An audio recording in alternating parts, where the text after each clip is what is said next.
First Contact's fatal mistake. The Vectrian Empire had conquered 23 star systems before encountering Earth. Their massive vessels resembled floating volcanic islands, black obsidian structures veined with molten energy channels that pulsed like heartbeats. Across 2,000 years of expansion, the six-limbed apex predators of Vectria had never met a species they couldn't subjugate within a standard lunar cycle. Admiral Jansen stood on the observation deck of Earth's orbital defense platform Sierra 9, watching as the alien fleet emerged from what appeared to be tears in the fabric of space itself. Humanity had only established permanent colonies on Mars and Europa, with research outposts extending to Saturn's rings. They were hopelessly outmatched by the armada that now positioned itself beyond Luna's orbit. Their broadcasting, Admiral, Lieutenant Commander Rice announced, her dark eyes fixed on the holographic display. Audio and visual. Translation algorithms are processing now. Put it through, Jansen ordered, straightening his uniform. At 58, he had never expected to be humanity's representative in first contact with an aggressive alien species. The display flickered, revealing a being that resembled an upright mantis, with 6 arms and iridescent exoskeletal plating. When it spoke, its mandibles clicked rhythmically, the translation coming through with only a slight delay. I am High Commander Vex Thal of the Vectrian Empire. Your species has been assessed and found suitable for integration. Resistance is inadvisable. You will submit representatives for neural reconfiguration within 1 planetary rotation or face immediate cleansing protocols. The bridge fell silent.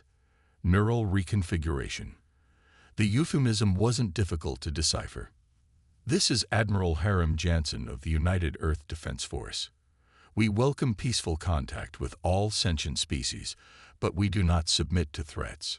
Perhaps we could arrange a diplomatic. Diplomacy is for equals, the alien interrupted. You will submit or be cleansed.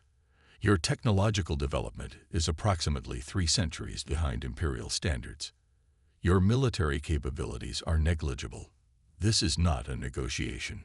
The transmission ended abruptly. Jansen turned to his command staff, their faces pale under the blue light of the bridge displays. Well, he said with surprising calm, I believe that sets the parameters quite clearly. Initiate Operation Hornet's Nest. Nobody had expected humans to hide their most advanced weapon systems. The Vectrians had cataloged every satellite, every station, and every ship in Earth's vicinity. Their scans had identified missile platforms, kinetic weapons arrays, and even the experimental plasma cannons recently installed on Mars Defense Station Alpha. What they hadn't detected were the thousands of stealth microdrones deployed throughout the solar system, their technology derived from Earth's deep-sea predators, nearly invisible until they struck. The first wave of drones targeted the Vectrian fleet's propulsion systems. They didn't attempt to penetrate shields or armor. Instead, they attached themselves to external sensor arrays and detonated, creating localized electromagnetic pulses that cascaded through the alien ship's neural networks. 37 Vectrian vessels suddenly found themselves unable to maintain formation, drifting helplessly as their systems attempted to reboot. Second wave, deploy, Jansen ordered. Earth's response wasn't what the Vectrians had anticipated.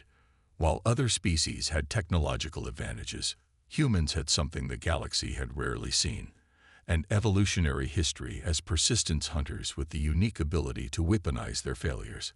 What humans lacked in advanced technology, they compensated for with methodical, calculated violence. The second wave targeted communication systems between the Vectrian ships. Without centralized command, the alien fleet's cohesion deteriorated rapidly. Humans had learned long ago that decapitating leadership was often more effective than frontal assaults. High Commander Vex Thal watched in growing horror from his flagship. Impossible, he hissed, his secondary arms twitching with agitation. Their technology is primitive. Our scans confirmed it.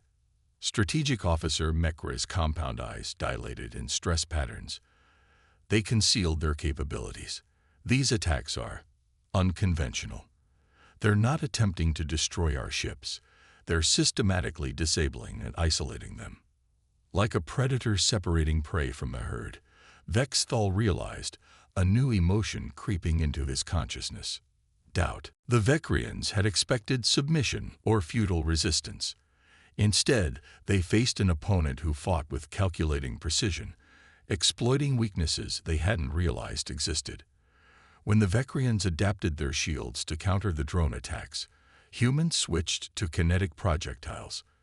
Simple tungsten rods accelerated to relativistic speeds that overwhelmed energy barriers through sheer momentum.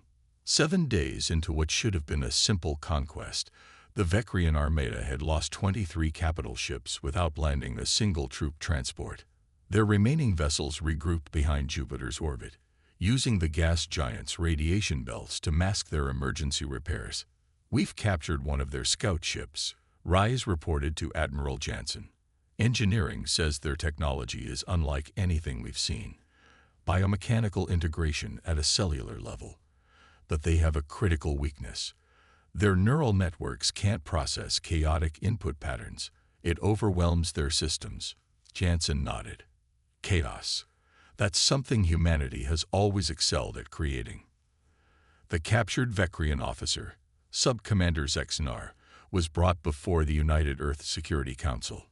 Its exoskeleton, designed for the higher gravity of its home world, gleamed under Earth's artificial lights as stabilization fields compensated for its physiological discomfort. "You cannot prevail," it clicked through its translator. "The Empire spans 23 systems. This resistance merely postpones your species' submission." General Santos of the Asian Coalition leaned forward. "You misunderstand our position. We're not fighting for mere survival." "Explain," demanded the alien. "Humanity evolved through conflict," Santos said simply. "Before we built cities, we hunted massive beasts to extinction with nothing but stone tools and cooperation. Before we had medicine, we survived plagues that killed millions. Our entire history is written in overcoming impossible odds. War isn't our last resort. It's where we demonstrate our most fundamental evolutionary advantage: adaptability." The Vecrean delegation retreated 2 days later, not in defeat, they claimed, but to reassess integration protocols. They never returned to the Sol system. Instead, rumors spread throughout nearby star systems, tales of the bizarre bipeds who treated warfare like a form of art, who seemed to become more dangerous when pushed to the brink of extinction. Within months, humanity had reverse-engineered captured Vecrean technology.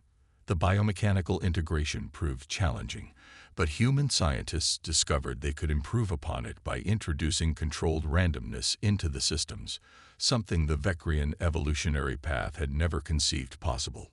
1 year after first contact, Earth launched its first faster-than-light vessel, the UESS Resilience, built with hybridized human Vecrean technology.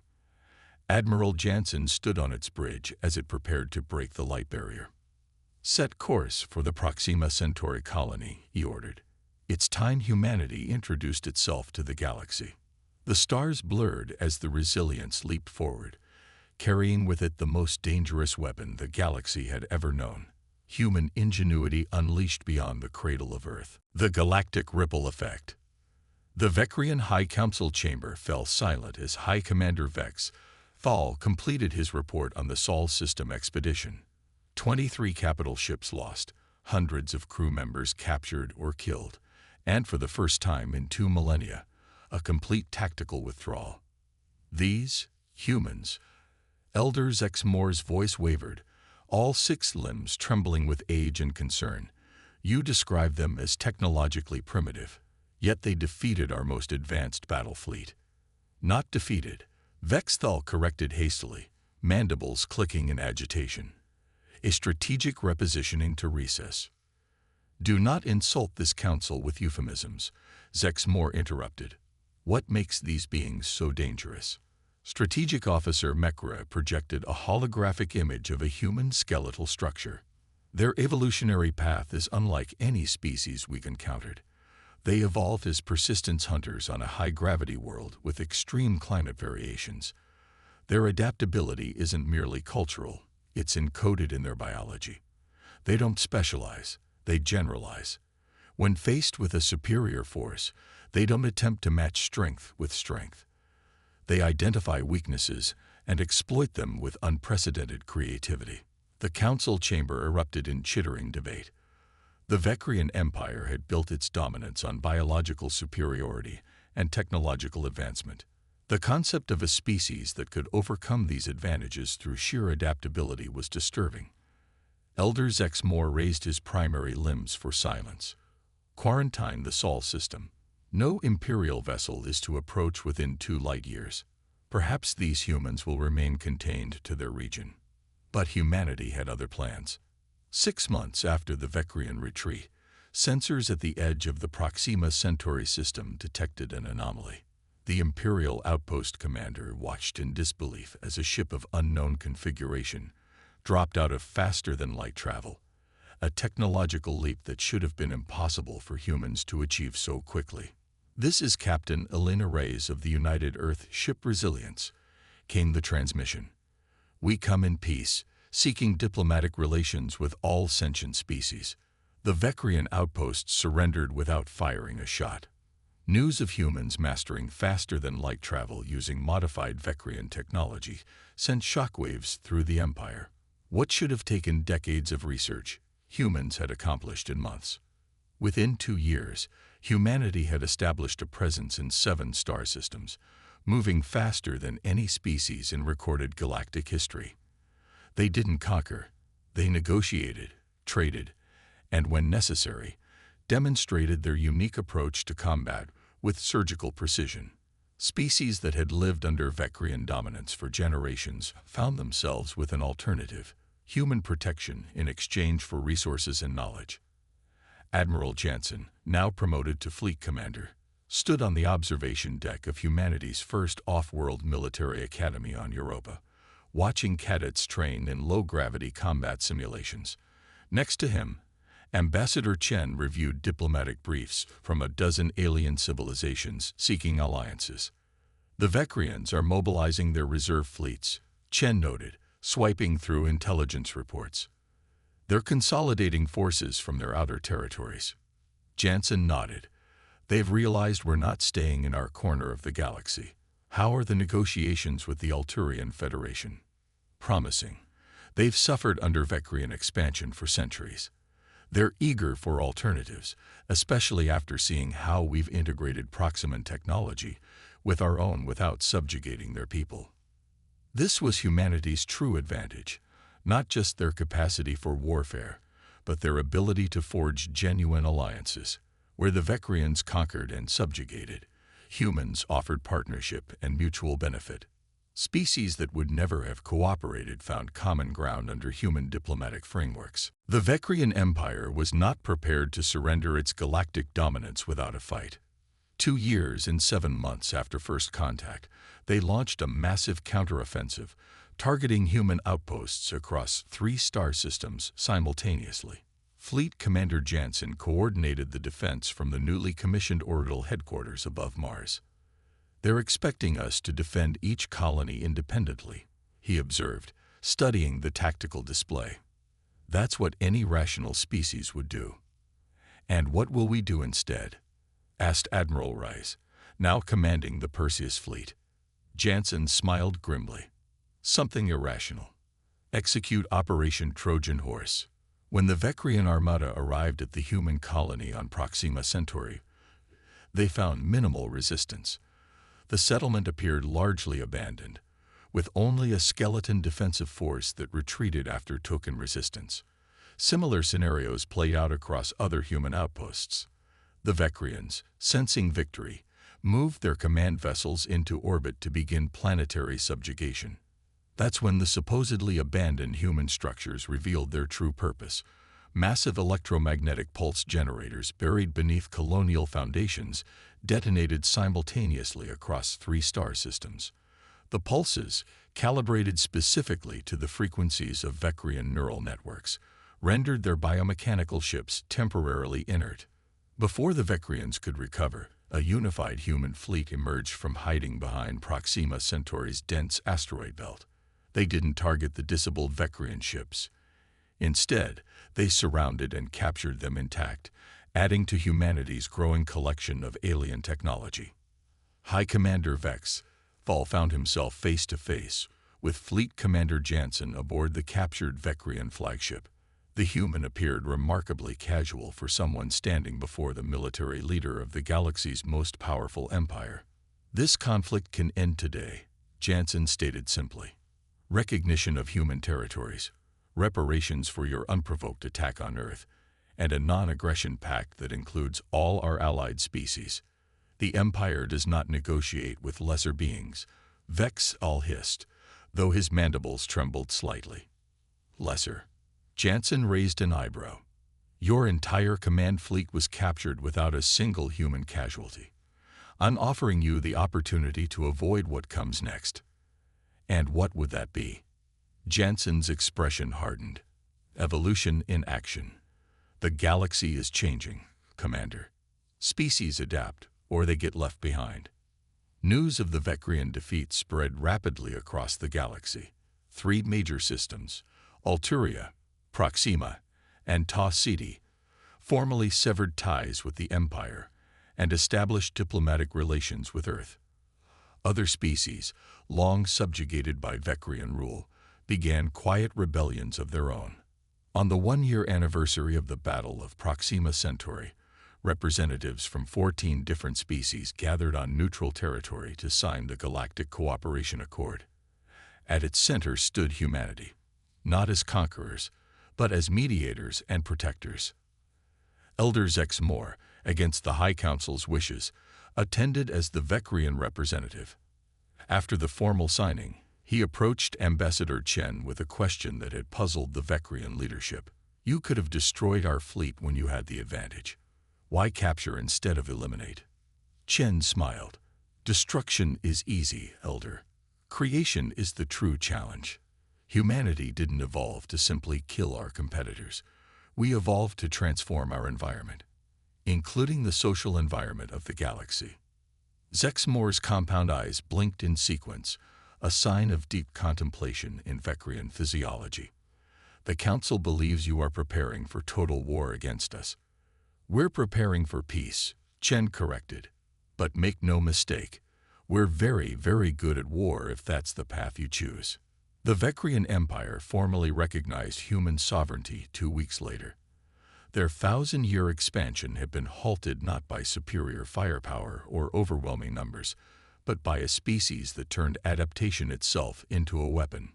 Fleet Commander Jansen stood on the observation deck of the new Galactic Cooperation Headquarters, a massive space station at the nexus of 3 major trade routes. Ships of a dozen different designs moved in coordinated patterns around the structure, a visual representation of the new order humanity had helped create. "They're calling it the human era in the outer systems," Admiral Rice noted, joining him at the viewport. Jansen shook his head. "I prefer to think of it as the cooperation era. We didn't win because we're inherently superior. We won because we understand something the Vecreans never learned. True strength comes from unity, not dominance." As they spoke, a Vecrean diplomatic vessel docked alongside ships from 7 other species. The former conquerors now came as equals to the table humanity had set. The galaxy was learning what Earth had always known. In the brutal calculus of evolution, adaptability trumped strength. And humanity, forged in the crucible of Earth's harsh and changing environments, had emerged as the most adaptable species the stars had ever known. The war that proved humanity was the galaxy's apex predator hadn't been won through destruction, but through transformation. Of technology, of alliances, and ultimately, of the galactic order itself.